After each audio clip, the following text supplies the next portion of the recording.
Jesus is arrested. The disciples leg it. It's going to be a very bad Friday. Jesus is taken away. Guards blindfold him. They frog march Jesus to Caiaphas' house where he's in the dock. "If you are the liberator, just tell us." He tells them, "Pretty soon I'll be sat there on my throne next to awesome God." "So you reckon you're God's son now, do you?" says Caiaphas. "You said it," said Jesus. There was only one verdict: the death penalty. Meanwhile, Peter sidles his way back into Caiaphas' backyard. Some of the servants recognize him as one of Jesus' team. He laughs it off. They keep pushing. He denies it again. The third time they come back, and Peter swears blind, "I've never met Jesus." The cock crows, and Peter's face changes from red to white, remembering Jesus' words, "You'll say you don't know me." And there's tears from another friend. Judas hears they've announced the death sentence and realizes what he's done, and tops himself. Bad Friday. Caiaphas passes Jesus over to the Roman governor, Pontius Pilate, who has to ratify any death sentence passed by Jewish religious leaders. "You're not going to argue your own defense, or what?" Pilate says. He passes Jesus on to King Herod, but Jesus is still exercising his right to remain silent, and Herod gives up quizzing him and passes Jesus and the buck back to Pilate. Pilate tells the Jewish leaders, "The case is full of holes. He's done nothing. We'll flog him and let him go." But the religious leaders have hyped up the crowd, who are yelling, "Execute him, Roman style!"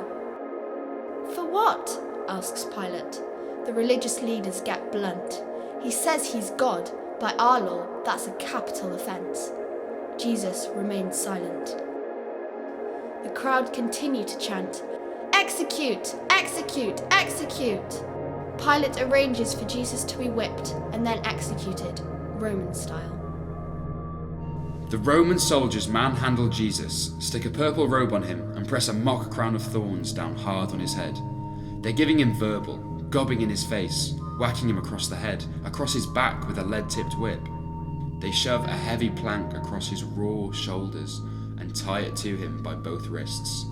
They lead him through the crowds to be executed at Skull Hill, where a soldier drives heavy wrought iron nails through Jesus' wrists, stapling him to the crossbar, another huge nail through his ankles into the upright stake. They rip his clothes off and gamble for them. They call it crucifixion. Jesus groans, "Dad, don't hold what they're doing against them." Hours of grief. It goes dark. For 3 full hours. Jesus draws in his last breath and calls out, my God, why have you abandoned me?" His last words. He dies. It's done. He's buried. The religious leaders get Pilate to block the tomb cave with the mother of a boulder, and guards to stop Jesus' old team from exhuming the body and claiming his restored in 2 days claims to be true.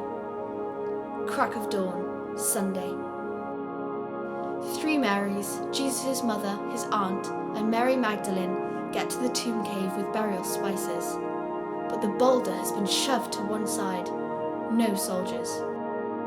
They go in, and there's no body, just 2 angels lighting up the whole cave, asking, "Why are you looking in a cave for someone who is alive and well?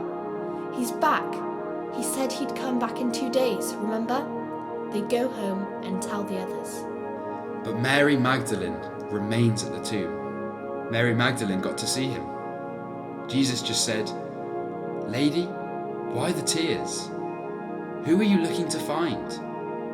She knew. "Go for me," says Jesus. "Tell the disciples I'm going back up to my dad and your dad. To my God and your God." Mary Magdalene tells the disciples, "I've seen Jesus."